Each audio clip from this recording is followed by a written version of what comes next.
வணக்கம், welcome to the Kannan electronics. நான் Kannan D. ஐ ஆம் சுண்டு. கண்ணன் டி, எனக்கு ஒரு ஹெல்ப் பண்ணுறீங்களா? எங்கள் வீட்டில் ஒரு இண்டக்ஷன் அடுப்பு கிடக்குது. அது ரொம்ப நாளாகவே இருக்குது. அதை நான் எடுத்துகிட்டு தண்ணி சூட வைக்கலான்னு பார்த்தேன், ஆனால் அடுப்பு ஒர்க் ஆகலை. அது சிம்பிளாக எப்படி ரெடி பண்ணுறதுன்னு எனக்கு கொஞ்சம் சொல்லி தந்தீங்கன்னா நான் அந்த அடுப்பை ரெடி பண்ணிவிட்டு தண்ணி சூட வச்சு குளிச்சிக்கலான்ட்டு இருக்கேன். குளிச்சு ரொம்ப நாள் ஆகுது. அது சிம்பிளாக சொல்லித்தாங்க. சரி, சொல்லித்தரேன். இந்த வீடியோவை ஸ்கிப் பண்ணாமல் பாருங்கள்.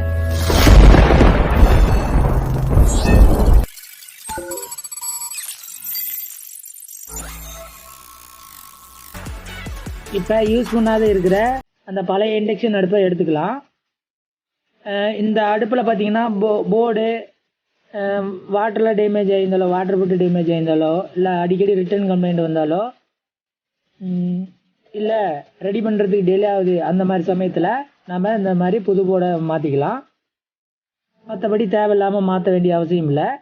இப்போ வீட்டில் இருந்தபடியே நீங்கள் உங்கள் அடுப்பை நீங்களே ரெடி பண்ணிக்கணும் அப்படின்னா அந்த போர்டு பார்த்தீங்கன்னா, புது போர்டு பார்த்தீங்கன்னா மார்க்கெட்டில் உங்களுக்கு கிடைக்கும்.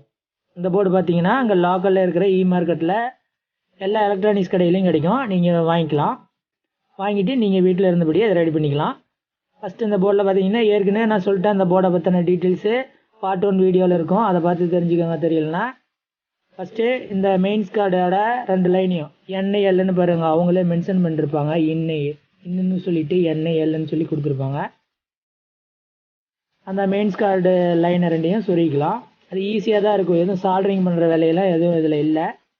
அதனால் கஸ்டமரே கடை கொஞ்சம் எலக்ட்ரானிக்ஸ் பற்றின நாலேஜ் இருந்தால் மட்டும் இதை ட்ரை பண்ணுங்கள், இல்லைனா இல்லாமல் பண்ணாதீங்க. பார்த்தீங்கன்னா மெயின்ஸ் கார்டு சொல்லிட்டேன். அடுத்து பார்த்தீங்கன்னா ஒரு கீ செட்டு கொடுத்துருக்குறாங்க. அது கவர்லேருந்து எடுத்துக்கலாம். அதோட பார்த்தீங்கன்னா டபுள் சைடு டேப் ஒன்று கொடுத்துருக்காங்க. அது எப்படின்னா நம்ம கீ செட்டை டாப்பில் ஒட்டுறதுக்கு இந்த கீ செட்டு. இந்த இடத்துல பார்த்தீங்கன்னா சதுரமாக ஒரு ஹோல்ஸ் போட்டு அந்த ஒயரை நீங்கள் உள் சைடாக வர மாதிரி சொருகிட்டு டாப்பில் வந்து நீங்கள் அந்த கீ செட்டை ஒட்டிக்கலாம்.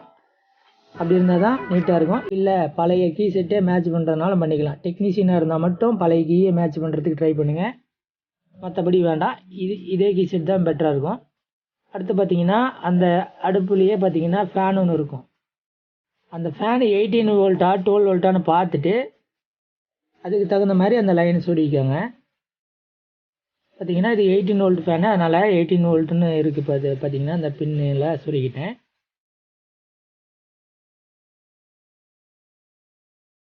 அடுத்தது பார்த்தீங்கன்னா main IC, main processor program, அதில் தான் ப்ரோக்ராம் போட்டிருப்பாங்க. அடுத்து இந்த ஸ்பைடர் எடுத்துக்குவோம்.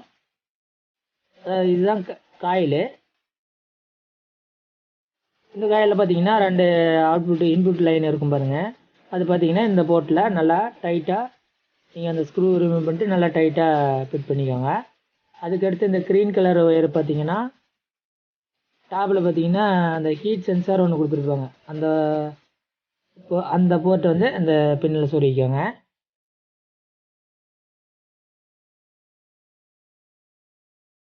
இப்போ பார்த்தீங்கன்னா ஃபிட் பண்ணிட்டேன். முன்ன சொன்னபடி அந்த ஹோல்ஸ் போட்டு நான் டாப்பில் கீ செட்டை ஒட்டிட்டு பாருங்கள் இந்த பக்கம் லைனை எடுத்து வச்சுக்கிட்டேன்.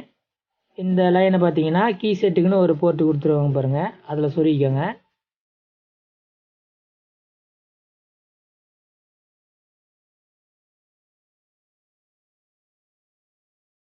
ஸ்பைடரும் பார்த்தீங்கன்னா நான் முன்ன சொன்னபடியே டைட் பண்ணிட்டேன். அதுக்கடுத்து இந்த க்ரீன் கலர் ஒயரை சொருகிக்கலாம். கம்பல்சரி இந்த சென்சார் லைன் நீங்கள் சொருகி இருக்கணும், இல்லைன்னா அடுப்பு சரியாக ஒர்க் ஆகாது, ஃபேனும் சரியாக ஒர்க் ஆகாது. அதனால் நீங்கள் கம்பல்சரி அதை சொருகி தான் ஆகணும். பார்த்தீங்கன்னா இப்போ வந்து பவர் போயிட்டு வந்துகிட்டே இருக்குது. நீங்கள் வீடியோலேயே பார்த்தீங்கன்னா ஒரு டைம் வெளிச்சமாக இருக்கும், ஒரு டைம் வெளிச்சம் அதிகமாக இருக்கும், ஒரு டைம் கம்மியாக இருக்கும். இந்த மாதிரி ப்ராப்ளம் இருக்குது.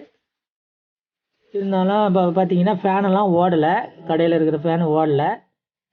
எதுக்கும் அடுப்பை டெஸ்ட் பண்ணி பார்க்குறேன், ஒர்க் ஆகுதா இல்லையான்னு தெரில.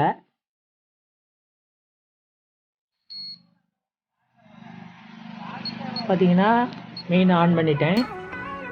பார்த்தீங்கன்னா E1 எரர் காட்டுது. நான் ஏற்கனவே பார்ட் 1 வீடியோவில் சொன்னேன், அந்த எரருக்கு சம்மந்தப்பட்ட டிப்ஸ்லாம் சொன்னேன். அதில் பார்த்தீங்கன்னா E1 எரர் பார்த்தீங்கன்னா லோ வோல்டேஜ் இருந்தால் அந்த மாதிரி E1 எரர் வரும்னு சொன்னேன். அது பார்த்தீங்கன்னா இதில் பார்த்தீங்கன்னா இப்போ லோ வோல்டேஜ் வரதுனால E1 எரர் காட்டுது. இது வந்து நானாலாம் இந்த மாதிரி பண்ணலை, அது பவர் வரதே அப்படி வருது, டிரான்ஸ்ஃபார்மர்லேயே ஏதோ கம்ப்ளைண்ட்டு, அதனால் E1 எரர் வருது. லைன்மேனுக்கிட்ட தான் சொல்லியிருக்கேன், ரெடி பண்ணி விட்ருவாங்க. இப்போ பார்த்தீங்கன்னா எல்லாம் க்ளீன் பண்ணிவிட்டு அந்த கனெக்ஷன் பண்ண போர்டு, இந்த ஸ்பைடரு எல்லாத்தையும் பார்த்தீங்கன்னா சரியாக ஃபிட் பண்ணிட்டேன். இப்போ ரெடி ஆகிடுச்சு அடுப்பு. பார்த்தீங்கன்னா ட்ரான்ஸ்ஃபார்மரில் பவரையும் அந்த ப்ராப்ளத்தையும் சரி பண்ணி விட்டாங்க. இப்போ ஆன் பண்ணி பார்க்கலாம்.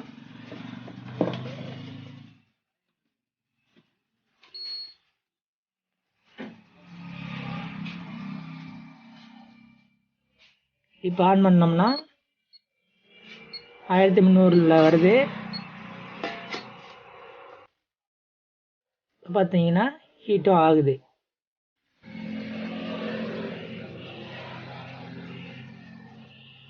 முன்னே பார்த்தீங்கன்னா E1 எரர் வந்துச்சு. அது பார்த்தீங்கன்னா நமக்குன்னே அமைஞ்சிருக்கு. அந்த மாதிரி E1 எரர் எதனால் வருதுன்னு காட்டுறதுக்காக நமக்காகவே டிரான்ஸ்ஃபார்மரில் ஏதோ ஃபால்ட் ஆகியிருந்துருக்குது. அதை E1 எரர் பற்றி நம்ம தெரிஞ்சுக்கிட்டோம். அடுத்து இப்போ பார்த்தீங்கன்னா அடுப்பு கம்ப்ளீட்டாக ரெடி பண்ணிட்டோம். இது மாதிரி நீங்களே வீட்டில் உங்கள் அடுப்பு ரொம்ப நாளாக யூஸ் பண்ண இருந்துச்சுன்னா இந்த மாதிரி மார்க்கெட்டில் போர்டு கிடைக்கும், நீங்களே ரெடி பண்ணிக்கலாம். நன்றி, வணக்கம். அடுத்த வீடியோவில் பார்க்கலாம்.